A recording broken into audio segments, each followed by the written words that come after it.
नमस्कार, जय हिंद साथियों। आप सभी का स्वागत है आपके अपने YouTube चैनल स्टडी विद पवन 563 में। आज हम वर्ग तथा वर्गमूल के बारे में अध्ययन करेंगे। वर्ग यानी स्क्वायर और वर्गमूल स्क्वायर रूट जिसे कहते हैं। तो वर्ग क्या होता है जिसे स्क्वायर कहते हैं इंग्लिश में। तो वर्ग जब किसी दी गई संख्या का उसी संख्या से गुणा किया जाता है तो प्राप्त गुणनफल दी गई संख्या का वर्ग कहलाता है। यानी जो परिभाषा में दिया गया है कि अगर कोई संख्या दी गई है तो सेम उसी संख्या से गुणा करेंगे तो गुणा करने पर जो गुणनफल प्राप्त होता है वह गुणनफल क्या कहलाता है, उस संख्या का वर्ग। जैसे हमें दे दिया गया कि 10 का वर्ग ज्ञात कीजिए। किसका? 10 का वर्ग। तो 10 का जब स्क्वायर करेंगे यानी वर्ग करेंगे तो ये दो घात है तो यहाँ पर आपस में क्या करेगा, 2 बार गुणा, तो कितना हो जाएगा ये 10,100। इसी प्रकार अगर दूसरा सवाल लें कि मान लो ये 15, तो यहाँ 15 का स्क्वायर कर दें तो यहाँ पर 15 का जब स्क्वायर करेंगे तो ये भी 2 बार लिखा जाएगा गुणा करके। तो 15 का स्क्वायर क्या वजह होता है 225। कितना आएगा 225। अब आगे दिया गया है वर्गमूल। तो वर्गमूल में क्या लिखा गया है कि किसी दी गई संख्या का वर्गमूल वह संख्या है जिसका वर्ग करने पर दी गई संख्या प्राप्त होती है और इसे जो है चिन्ह रूट द्वारा प्रदर्शित करते हैं। तो वर्गमूल ऐसी संख्या होती है कि अगर जिस संख्या का हम वर्गमूल करेंगे तो उस वर्गमूल का जब हम स्क्वायर करेंगे तो वह संख्या प्राप्त हो जाएगी जिसका हम वर्गमूल ज्ञात किए थे। जैसे कह दें कि 225, तो 225 का अगर हम कहें वर्गमूल, क्या कहें वर्गमूल क्या होगा, तो 225 का वर्गमूल इस पर रूट लग जाएगा और 225 को हम क्या लिख सकते हैं, ऊपर जो लिखे थे कि 15 गुणे 15, तो यहाँ पर क्या लिख देंगे 15 गुणे 15, वो भी रूट के अंदर। तो इसमें क्या होता है जब दी गई संख्या का जोड़ा बन जाता है तो उसमें से एक संख्या क्या आ जाती है, बाहर निकल आती है और रूट का चिन्ह हट जाता है। तो यहाँ पर क्या आ जाएगा 15। ठीक, तो यहाँ पर 225 का वर्गमूल क्या आ गया 15। तो यहाँ पर जो परिभाषा में दिया गया था कि किसी दी गई संख्या का वर्गमूल वह संख्या है जिसका वर्ग करने पर दी गई संख्या प्राप्त होती है। तो वर्गमूल में जैसा कहा था कि वर्गमूल ऐसी संख्या है जो दी गई संख्या का वर्ग हो, अगर वर्ग करें तो वह संख्या प्राप्त हो जाएगी। जैसे हमारा 225 जो है उसका वर्गमूल कितना है 15। अभी 215 का जब वर्ग करेंगे तो जो दी गई संख्या है वही संख्या हमको पुनः प्राप्त हो जाएगी। अब कहें कि वर्गमूल ज्ञात करने की विधि कितनी होती है, तो वर्गमूल ज्ञात करने की विधि क्या है, वर्गमूल ज्ञात करने की विधि, वर्गमूल ज्ञात करने की विधि, वर्गमूल ज्ञात करने की विधि। तो बात करें हम वर्गमूल ज्ञात करने की विधि तो इसकी कितनी विधि है, 2 विधि। कितनी विधि है, 2 विधि। कौन कौन सी? पहला है भाज्य विधि। पहली विधि क्या है, भाज्य विधि। तो एक तो है हमारा भाज्य विधि और दूसरा क्या है हमारा गुणनखंड विधि। क्या है, गुणनखंड विधि। तो हम किसी भी दी गई संख्या का वर्गमूल जो है 2 विधियों से ज्ञात कर सकते हैं। एक तो है भाग विधि और दूसरा क्या है गुणनखंड विधि। तो सबसे पहले हम गुणनखंड विधि से सीखेंगे कि कैसे किसी भी दी गई संख्या का वर्गमूल ज्ञात करते हैं, क्योंकि गुणनखंड विधि से ज्ञात करना आसान है, भाग विधि से भी आसान है, लेकिन इसमें जो है थोड़े अगर गुणनखंड विधि सीख लेंगे तो समझना आसान हो जाएगा। तो यहाँ पर जैसे किसी संख्या को लेते हैं गुणनखंड में, जैसे ले लिए हम क्या 729, क्या हो गया 729।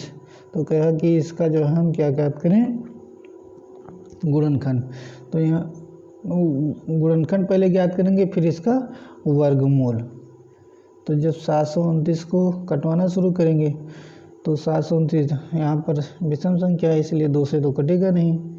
3 से देखें तो यहाँ पर 3 से कट जाएगा क्योंकि 3 दूनी 6 और तो एक बचा, 2 उतारेंगे 3 चौक 12 और यहाँ पर लास्ट में 3 3 9, तो 3 से कट जाएगा ये। तो 3 दूनी 6 और 1 7 होता है, 3 चौक 12 और 3 3 9, अभी भी 3 से कट जाएगा। तो 3 8 क्या होता है 24 और 3 1 9 3, 3 से अभी भी कट रहा है। तो 3 दूनी 6, 2 बचा और यहाँ पर एक उतारेंगे कि कितना हो जाएगा 21। तो 3 सती कितना हो जाता है 21, और फिर अभी भी 3 से कट रहा है। तो 3 से काटेंगे तो क्या हो जाएगा 3 9 क्या होता है 27, फिर 3 से अभी कट रहा है। तो 3 3 कितना हो जाएगा 3 3 9 और फिर लास्ट में 3 1 9 3। अब हमें जो वर्गमूल याद करते हैं तो यहाँ पर पहले इस दी गई संख्या को ऐसे लिख लेंगे, क्या है 729 का हम ये फैक्टर किए हैं। तो 729 को बराबर लिख देंगे, इसको वर्गमूल बताना है तो ऐसे रूट लगा लेंगे और जितना इधर संख्या है उसको गुणा करके लिख लेंगे। तो यहाँ पर 1 2 3 4 5 6 बार आया है, 3 गुणे 3 गुणे 3 गुणे 3 गुणे 3, 2 2 4 1 5 और 1 1 6।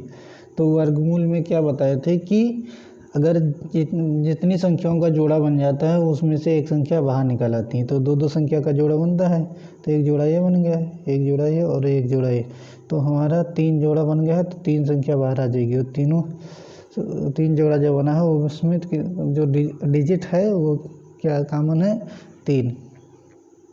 तो यहाँ पर पहले जोड़े से एक 3 आ जाएगा, दूसरे जोड़े से एक 3, इसी प्रकार जो तीसरे जोड़े से भी एक 3 आ जाएगा। तो इसका अगर गुणा करें तो यहाँ पर क्या आ जाएगा हमारा 9, नहीं 3 3 3 9 और 3 क्या हो जाता है 27।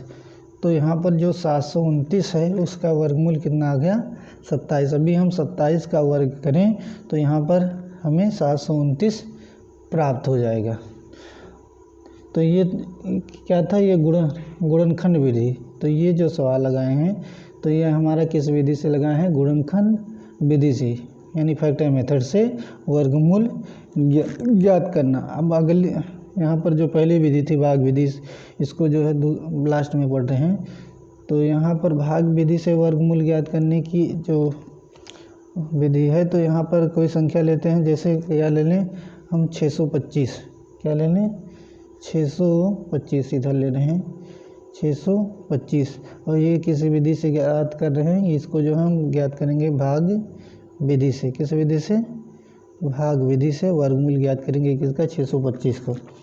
तो यहाँ पर जो 625 है, इस 625 को हम भाग करने के लिए पहले इस रूप में लिखते हैं 625, क्या हो जाएगा 625। तो यहाँ पर जो भाग देते हैं इस रूप में ऐसे रहेगा इधर। अब यहाँ पर क्या करते हैं, दो वर्गमूल ज्ञात करने इसलिए 2 संख्या का जोड़ा बनाते हैं। तो यहाँ लास्ट से बनाना शुरू करते हैं, तो 2 संख्या का जोड़ा बन गया और लास्ट में जिसका जोड़ा नहीं बना उसको अकेले से छोड़ देते हैं। तो भाग विधि में जो वर्गमूल ज्ञात किया जाता है इसकी शर्त यह है कि यहाँ पर जिस संख्या से इसको भाग करवाएंगे, जैसे इसमें भाग दिए थे तो यहाँ पर तो चाहे जितनी बार पढ़ना पड़ सकते हैं, लेकिन इसमें जो संख्या लेंगे भाग देने के लिए हम उसी संख्या जिस संख्या से लेंगे, जितनी संख्या लेंगे उतनी बार ही हम पहाड़ा इसका पढ़वा सकते हैं। तो यहाँ पर जो है अगर बात करें हम, अभी यहाँ पर जो संख्या है पहला जोड़ा, क्योंकि इसका जोड़ा बना नहीं था अकेली संख्या है, तो यहाँ पर है 6। तो यहाँ पर हम ऐसी संख्या लेंगे कि यहाँ पर उतनी बार ही पहाड़ा पढ़वाएं। तो 3 लेंगे तो 3 बार पहाड़ा पढ़वाना पड़ेगा, तो 9 हो जाएगा, ज़्यादा हो जाएगा। इसीलिए क्या संख्या लेंगे हम यहाँ पर 2, और 2 का पहाड़ा कितनी बार पढ़वाएंगे हम 2 बार, तो दो दूनी कितना हो जाता है 4। तो यहाँ पर जो पहाड़ा बढ़वाएंगे तो यहाँ पर लिखेंगे और साथ में यहाँ पर भी नीचे भी लिखेंगे। ठीक, अब यहाँ पर फिर ऐसे लाइन मारेंगे और यहाँ पर अब घटाएंगे तो कितना आ जाएगा 6 में से 4 गया 2। और यहाँ पर ये जो संख्या आती है इसको हम ऐड कर लेते हैं। तो यहाँ पर जब इसको हम जोड़ेंगे तो कितना आ जाएगा 2 2 4। ठीक, और यहाँ पर जो है अब अगली संख्या उतारेंगे। तो अगली संख्या उतारने का मतलब ये पूरा जोड़ा एक साथ उतरेगा। तो यहाँ पर क्या हो जाएगा, ये 25 पूरा आ जाएगा। तो ये संख्या कितना होगी 225। अब यहाँ पर हमें ये 4 दिया गया है, तो यहाँ पर बगल में हमें ऐसी संख्या चूज करना है कि जो संख्या यहाँ पर जो गिनती लेंगे वो उतने बार हम पहाड़ा पढ़ाएंगे। ठीक, तो यहाँ पर अगर हमें पता है कि 40 पंचे कितना होता है 200। तो यहाँ पर अगर हम 5 ले लें तो उतनी बार हमें क्या पढ़वाना पड़ता है पहाड़ा। तो यहाँ पर 5 बार जाएगा पहाड़ा पढ़वाएं इसका। तो यहाँ पर क्या हो जाएगा कि पचोहम क्या हो जाता है, क्योंकि 5 बार हम पहाड़ा पढ़ें तो पचोहम 25 के 5 हासिल 2। हासिल कितना है हमारा 2। और यहाँ पर 5 चौक कितना होता है 20। और यहाँ पर 2 हासिल जोड़ेंगे कितना हो जाएगा 22। तो यहाँ पर और यहाँ पर भी साथ में ऐसे लिखते हैं। तो यहाँ पर घटाएंगे तो यहाँ पर भी 0, यहाँ पर भी 0, यहाँ पर भी 0, यानी यहाँ शेष कुछ नहीं आएगा। तो यहाँ पर आगे जोड़ने की ज़रूरत नहीं, क्योंकि हमें आगे भाग नहीं देना। तो यहाँ पर जो ये भागफल आया है, ठीक है, तो वही क्या है हमारा वर्गमूल। यानी अगर हम कहें तो इसको इस रूप में लिखें कि 625। ठीक है, 625 को ऐसे लिख दें। 625 को अगर इसका रूट बताएं तो यहाँ पर हमारा इसका वर्गमूल कितना आ जाएगा 25। तो ये तो हमारा था भाग विधि। इसके पहले हम क्या सीखे थे, गुणनखंड विधि से वर्गमूल ज्ञात करने के लिए। तो इसी प्रकार हम सवालों को हल करेंगे। ये हमारा गुणनखंड मेथड, इसमें जो है इस तरह से संख्या को कटवाएंगे और फिर उसका जोड़ा बना करके वर्गमूल ज्ञात कर लेंगे। और ये भाग विधि में क्या करेंगे, पहले लास्ट में से जो चाहे जितनी बड़ी संख्या हो तो इसमें जो है लास्ट से 2 अंक का जोड़ा बनाते लाएंगे। और लास्ट में अगर कोई संख्या सिंगल यानी अकेली बच जाती है तो उसका अकेला ऐसे जोड़ा बना लेंगे, उसको अकेला ही मान लेंगे। फिर यहाँ पर हमें ऐसी संख्या से इसको भाग करवाना रहता है कि यहाँ पर क्या हो, क्योंकि हमें इसमें ये शर्त होती है कि जो संख्या यहाँ लेंगे उतनी बार ही पहाड़ा पढ़वाएंगे। अब आगे के स्टेप में क्या होता है, जैसे यहाँ पर 2 जितना बार यहाँ पहाड़ा पढ़वाए थे तो यहाँ लिखे थे 2 बार जगह, तो यहाँ पर भी लिखना होता है, यहाँ पर भी। यहाँ पर जो आता है वो आंसर हो जाता है, यहाँ पर जो आता है ये जो है जोड़ लेंगे। और अगले स्टेप में जब करेंगे तो यहाँ पर ये जोड़ हो जाएगा। साथ में हमें एक संख्या यहाँ पर इकाई के स्थान पर लेना होता है, क्योंकि ये दहाई हो जाता है। तो इकाई के स्थान पर लेंगे तो वो ऐसी संख्या हम उठा के रखेंगे, ऐसी गिनती को, कि हम उतनी बार पहाड़ा पढ़ाएं और जो यहाँ पर ये संख्या रहती है उसके आसपास या उसके बराबर पहुँच जाए। ठीक, तो यहाँ पर जैसे अब उस तरह से तमाम संख्याओं को नहीं लेंगे, जैसे जो सवाल जो है पूछे जाते हैं उस स्वरूप को हम, और ऐसे सवालों को 1-2 सवाल को हम इसमें डिस्कस करेंगे। जैसे इसमें एक सवाल दिया गया है कि यहाँ पर दिया है x बटे कितना रूट के अंदर होता है 0.09 और बराबर में दिया है 12। तो इसमें कह रहा है पहला सवाल, तो इसमें कह रहा है हमें x की वैल्यू बताना है, यानी x equal to question mark. तो ये हमें पता है कि क्या होता है, अभी हम x अपान इसको क्या लिख सकते हैं, जैसे 9 क्या होता है, ये 3 का वर्ग होता है। ठीक, और यहाँ पर दशमलव में क्या होता है, जैसे दशमलव में कोई संख्या है 0.3 और 0.3, अभी हम इसका गुणा करें तो 3 त्रिक का क्या होता है 9। और यहाँ पर जब दशमलव लगाते हैं तो यहाँ पर जैसे 1 अंक के बाद दशमलव यहाँ पर, 1 अंक के बाद इधर, तो ये इधर की गिनती अंक को हम काउंट कर लेते हैं, कितना अंक हो जाएगा 2। तो हमें 2 अंक पर यहाँ पर दशमलव लगाना, हमारे पास एक ही, तो इसके जगह पर क्या करते हैं, इसके बाएँ तरफ, दाहिने तरफ नहीं लिखते, बाएँ तरफ क्या लेंगे, एक 0 लिखेंगे, 2 अंक पूरा हो गया, यहाँ पर दशमलव लगा लेंगे। ठीक है, इसके पहले भी 0 लगा लेते हैं, इसका कोई मतलब नहीं होता। तो यहाँ पर 2 अंक पर दशमलव हो गया। तो यहाँ पर जैसे ये 0.3 और 0.3 का जब हम गुणा करवाएं तो यहाँ पर क्या आ गया 0.09। तो यहाँ पर क्या दिया गया रूट के अंदर 0.09। तो यहाँ पर हम इसको क्या लिख सकते हैं 0.03 और गुणे 0.3 और बराबर में क्या है 12। जब अभी जैसे हम अभी गुणनखंड मेथड में क्या पढ़े कि दो संख्याओं का जोड़ा बना लेते हैं, उसमें से एक संख्या बाहर आ जाएगी। तो यहाँ पर ऐसे जब जोड़ा बनाएंगे तो एक 0.3 जो है बाहर आ जाएगा और ऊपर x है x ही रह जाएगा। तो यहाँ पर x बटे क्या हो जाएगा हमारे पास 0.3, ठीक। और यहाँ पर बराबर में क्या है हमारे पास 12, ठीक। तो इसको जब हम आगे हल करेंगे तो यहाँ पर ये संख्या क्या कर रही है भाग, क्योंकि x बटे क्या है 0.3 और जब उस तरफ बराबर के उस पार भेजेंगे तो उधर जाके क्या करेगा गुणा।